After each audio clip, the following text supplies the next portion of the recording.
Climate change या global warming, इसे किसी भी नाम से बुला लीजिए, पर पिछले कुछ समय से क्लाइमेट चेंज के डायरेक्ट इफेक्ट हम अपने सामने देख रहे हैं। While the world continues to debate how to handle climate change, the facts are crystal clear. Climate change is real. Global warming. Climate change. Tonight, extraordinary, terrifying, uncharted territory. This is now a clear global problem. The absolute consensus. जानलेवा गर्मी, सूखा, बाढ़ और कई जगहों पर जबरदस्त सर्दी। A weather emergency remains in effect for the city of Milwaukee through tomorrow. Last year कहा जा रहा था कि 2023 अब तक का सबसे गर्म साल है और अब यही बात 2024 के लिए भी कही जा रही है। There's a record-breaking heat wave. 75 million people are under extreme heat alerts. यानी समय के साथ मौसम का प्रकोप, गर्मी का प्रकोप बढ़ता जा रहा है और आगे भी बढ़ता रहेगा। इसे इस बात से समझ सकते हैं कि अभी तक जब से इंसान ने टेम्परेचर को रिकॉर्ड करना सीखा है, कभी भी अर्थ का global mean temperature 1.5 degree Celsius से ज़्यादा नहीं बढ़ा, पर साल 2023 में ही ये रिकॉर्ड 38 बार ब्रेक हुआ है। यानी 38 बार धरती का तापमान 1.5 डिग्री सेल्सियस से ज़्यादा बढ़ा है। 1.5 डिग्री सेल्सियस सुनने में बहुत छोटा सा नंबर लगता है, बट ये ग्लोबल स्केल पर विशाल नंबर है। कहने का अर्थ है कि गर्मी पूरी दुनिया में बेतहाशा बढ़ रही है। पर क्या इस गर्मी का कोई अंत है? 1830 से ही पहली बार साइंटिस्ट्स ने क्लाइमेट चेंज के ह्यूमन इन्फ्लुएंस को महसूस करना शुरू कर दिया था, पर 1994 में पहली बार UNFCCC यानी United Nations framework convention on climate change को इम्प्लीमेंट किया गया। 160 साल से ज्यादा का समय लग गया क्लाइमेट चेंज के ग्लोबल इफेक्ट्स को समझने के लिए, और ये समझने के लिए कि क्लाइमेट चेंज का इशू एक महा सीरियस इशू है। तो भी ना इंडिविजुअल लेवल पर और ना ही सरकारी लेवल पर हमें क्लाइमेट चेंज के लिए कोई ठोस कदम दिखाई पड़ते हैं। क्या हम अपने लेवल पर कुछ कर सकते हैं या फिर क्लाइमेट चेंज का इशू इंटरनेशनल लेवल पर ही सॉल्व किया जा सकता है? इस वीडियो में पहले हम डिटेल में बात करेंगे क्लाइमेट चेंज के कारणों की और क्लाइमेट चेंज के हम पर पड़ने वाले प्रभावों की, और उसके बाद हम क्लाइमेट चेंज के बेस्ट पॉसिबल सॉल्यूशंस की भी बात करेंगे, क्योंकि शायद क्लाइमेट चेंज के कारणों को जानकर और क्लाइमेट चेंज के हम पर पड़ने वाले प्रभावों को जानकर ही हम रियल सॉल्यूशंस की दिशा में कदम बढ़ा पाएंगे। हेलो फ्रेंड्स, मेरा नाम है रवि और साल 2023 में जर्नल बायोसाइंस में क्लाइमेट चेंज पर एक रिपोर्ट पब्लिश की गई थी, जिसमें साफ साफ कहा गया था कि अब एक्शन लेने का टाइम भी खत्म होने लगा है। इस समय हम एक ऐसे क्लाइमेट क्राइसिस यानी संकट के दौर से गुजर रहे हैं जो इंसान के धरती पर इवॉल्व होने के बाद से कभी नहीं हुआ। पर सबसे पहला बुनियादी प्रश्न आता है कि इस वातावरण को बिगाड़ा किसने? ग्लोबली साइंटिस्ट्स वरिड हैं क्योंकि 35 प्लेनेटरी साइंस में से 20 छप्पर फाड़ ग्रोथ दिखा रहे हैं, और इस कारण के टॉप पर हैं हम इंसान। ह्यूमन पॉपुलेशन लास्ट के 20 सालों में एक्सट्रीम लेवल पर पहुंच चुकी है। ये है सबसे बड़ी प्रॉब्लम, और इसी से जुड़ी हैं बाकी सारी प्रॉब्लम्स भी। एंथ्रोपोजेनिक ग्लोबल हीटिंग यानी इंसानी दखल से पैदा हुई गर्मी, जिसे हम देख सकते हैं ग्रीन हाउस इफेक्ट से। पर ऐसा मत सोच लीजिए कि ये सभी 100% इंसानों का किया धरा है। वोल्केनिक इरप्शंस, एल नीनियो और अर्थ का नेचुरल साइकिल इन सभी में कंट्रीब्यूटर्स हैं। पर ह्यूमन एक्टिविटी ने इसको ना सिर्फ काफ़ी हद तक बढ़ा दिया है, बल्कि इसके इफेक्ट को एक्सेलरेट भी कर दिया है। अर्थ पर हीटिंग को हम समझ सकते हैं ग्रीन हाउस इफेक्ट से। ग्रीन हाउस इफेक्ट एक नेचुरल फिनोमिनन है जिसकी वजह से अर्थ पर जीवन संभव हो पाया। जब सूर्य की गर्मी पृथ्वी पर पड़ती है तो इसमें से कुछ अमाउंट वापस स्पेस में चला जाता है और काफ़ी बड़ा हिस्सा एटमॉस्फेयर सोख लेता है। एटमॉस्फेयर की जो गैसेस इस एनर्जी को एब्जॉर्ब कर लेती हैं उन्हें कहते हैं ग्रीन हाउस गैसेस, जिनमें आती हैं carbon dioxide, methane, nitrous oxide, sulphur dioxide और अन्य गैसेस। जब एटमॉस्फेयर में इन गैसेस की मात्रा बढ़ जाती है तब ग्रीन हाउस इफेक्ट भी बढ़ जाता है और धरती का एवरेज टेम्परेचर बढ़ने लगता है। जैसा हमने बात की कि ग्रीन हाउस गैसेस आती हैं कुछ हद तक ह्यूमन एक्टिविटी से, यानी बेतहाशा बढ़ती आबादी, इंडस्ट्रीज और गाड़ियों का धुआं, इंक्रीज्ड प्लेन ट्रेवल और एग्रीकल्चर। आबादी, इंडस्ट्रीज और गाड़ियों का एमिशन, ये तो सब आप समझ गए होंगे, पर शायद आप हैरान होंगे एग्रीकल्चर को इस लिस्ट में देखकर। Agriculture green house gas effect का काफ़ी बड़ा कंट्रीब्यूटर है 3 वजहों से। खेती के लिए जंगल के जंगल काट दिए जाते हैं, तो जो एटमॉस्फेरिक कार्बन डाइऑक्साइड फोटोसिंथेसिस के जरिए प्लांट कम कर सकते थे वो नहीं होगा और कार्बन डाइऑक्साइड की मात्रा वातावरण में बढ़ जाएगी। दूसरा बड़ा रीजन है खेती में बढ़ता हुआ फर्टिलाइजर्स और पेस्टिसाइड्स का यूज, जिससे नाइट्रस ऑक्साइड और सल्फर डाइऑक्साइड जैसी गैसेस एटमॉस्फेयर में बढ़ जाती हैं। और तीसरा एनिमल फार्मिंग, जो कि ना सिर्फ लैंड यूज करता है जो पेड़ उगाने में काम आ सकती थी, बल्कि एटमॉस्फेयर में मीथेन बढ़ाने का काम भी करता है, जो आती है कैटल एंटेरिक फर्मेंटेशन से, यानी आम भाषा में कैटल फार्टिंग से।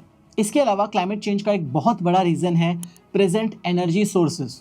बेतहाशा आबादी बढ़ने से एनर्जी का यूज़ बढ़ा है और हम उस एनर्जी को ले कहाँ से रहे हैं? फॉसिल फ्यूल से। जी हाँ, एवोल्यूशन के वो निशान जिन्हें कई लोग नकार देते हैं, वही कोयला और पेट्रोलियम का बेतहाशा यूज़ है क्लाइमेट चेंज का एक और बहुत बड़ा कारण।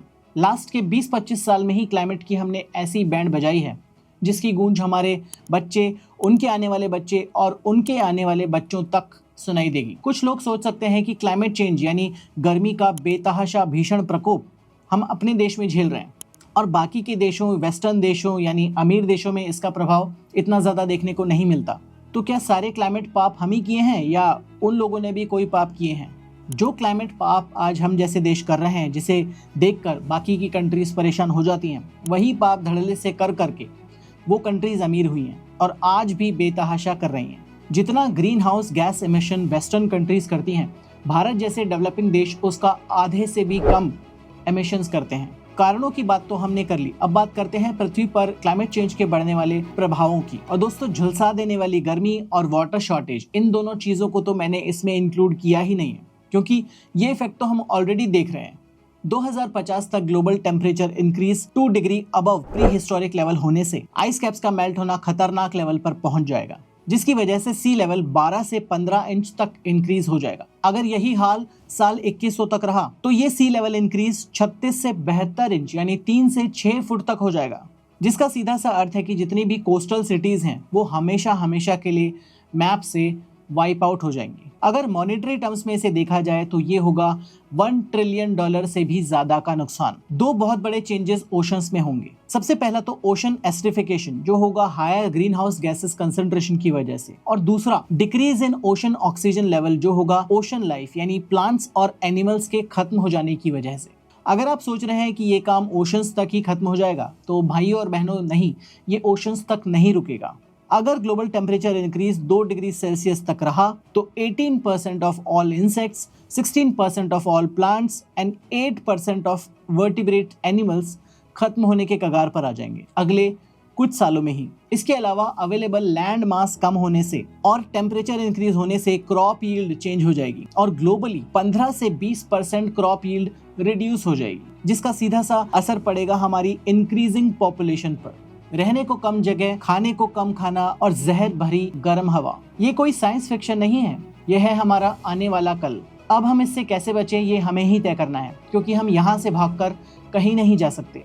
तो अब वीडियो के अगले सेक्शन में हम क्लाइमेट चेंज के क्या रियल सॉल्यूशन हो सकते हैं, पर्सनल लेवल पर भी और सरकारी लेवल पर भी, उनकी चर्चा करते हैं। जिन भी सॉल्यूशंस की बात हम इस वीडियो में कर रहे हैं वो मेरे या मेरे आसपास के लोगों द्वारा सुझाए गए हैं या फिर वेरीफाइड सोर्सेज जैसे यूनाइटेड नेशंस से लिए गए हैं। सबसे पहले बात ग्लोबल या इंटरनेशनल या कंट्री के लेवल पर कि क्या किया जा सकता है, और जैसा मैंने कहा था कि प्रॉब्लम को समझने से ही हम सॉल्यूशंस पर बात कर पाएंगे। सबसे पहले तो हमें ये समझना होगा कि क्लाइमेट चेंज किसी एक देश या किसी एक रीजन का मुद्दा नहीं है कि अमेरिका में सब कुछ ठीक कर लिया गया या भारत में सब कुछ ठीक कर लिया गया तो सब ठीक हो जाएगा। ग्लोबल लेवल पर हम सबको साथ में मिलकर काम करना होगा, तभी कुछ लॉन्ग टर्म और रियल सॉल्यूशंस हम निकाल पाएंगे। वीडियो में मैंने कहा था कि धरती का जो ग्लोबल टेम्परेचर इंक्रीज है उसे हमें 1.5 degree Celsius pre industrial level तक ही रखना होगा। टेम्परेचर इंक्रीज उससे ज्यादा होने पर ही सभी तरह की प्रॉब्लम्स हमें फेस करनी पड़ेंगी। इसका सबसे प्रैक्टिकल उपाय है ग्रीन हाउस गैस इमिशन को कंट्रोल करना। इस 1.5 डिग्री सेल्सियस तापमान के लक्ष्य को पूरा करने के लिए हमें 2030 तक ग्रीन हाउस गैस इमिशन 42% तक कम करने होंगे। ग्रीन हाउस गैस इमिशन की सिंपल कैलकुलेशन की जाती है कार्बन डाइऑक्साइड इमिशन के रेस्पेक्ट में, यानी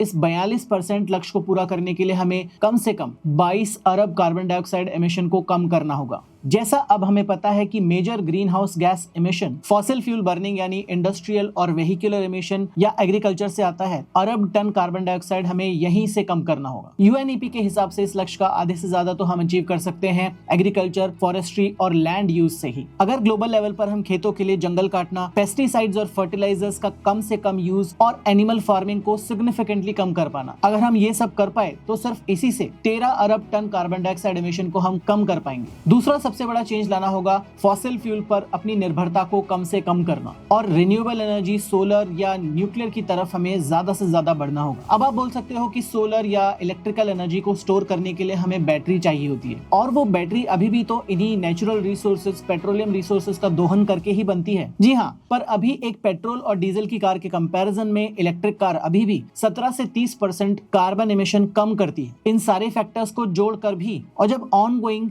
बैटरी टेक्नोलॉजी डेवलपमेंट बेहतर होते रहेंगे और बैटरी को बनाना और इसे यूज करना कार्बन न्यूट्रल या कार्बन नेगेटिव हो जाएगा, यानी बैटरी बनाने में जीरो कार्बन फुटप्रिंट लगेगा, तब ये कार्बन एमिशन और भी ज्यादा कम हो जाएंगे। ग्लोबली हमारा लक्ष्य जीरो कार्बन फुटप्रिंट यानी जीरो कार्बन एमिशन और जीरो वेस्टेज की तरफ जाने का होना चाहिए। जब सोलर या न्यूक्लियर एनर्जी टेक्नोलॉजी को हम रिसर्च और डेवलपमेंट से चीपर और बेहतर बना पाएंगे तो ना सिर्फ ये ग्रीन हाउस गैस एमिशन को कम करेगा, बल्कि ये एयर क्वालिटी को बेहतर बनाएगा, वेस्ट रिडक्शन यानी जीरो वेस्ट के लक्ष्य के करीब लेकर जाएगा और इसी के साथ लाखों करोड़ों जॉब्स क्रिएट करेगा। और सबसे अच्छा, हम उन गाँवों तक बिजली और पानी पहुंचा पाएंगे जहां तक अभी नहीं पहुंचा पाए। तीसरा सॉल्यूशन है जो भारत के लेवल पर ज्यादा कारगर होगा कि इंडस्ट्रियल एमिशन को कम से कम करना, बेहतर लॉ एनफोर्समेंट करना। अगर कोई कारखाना अपना जहरीला धुआं या पानी ऐसे ही छोड़ दे रहा है तो कड़े कानून बनाकर लाखों करोड़ों तक का फाइन, लाइसेंस जब्त करना और जेल, ये सब तुरंत प्रभाव से होना चाहिए। दुनिया भर में और भारत में भी हम सरकारों पर दबाव डालें कि क्लाइमेट चेंज का मुद्दा रियल है और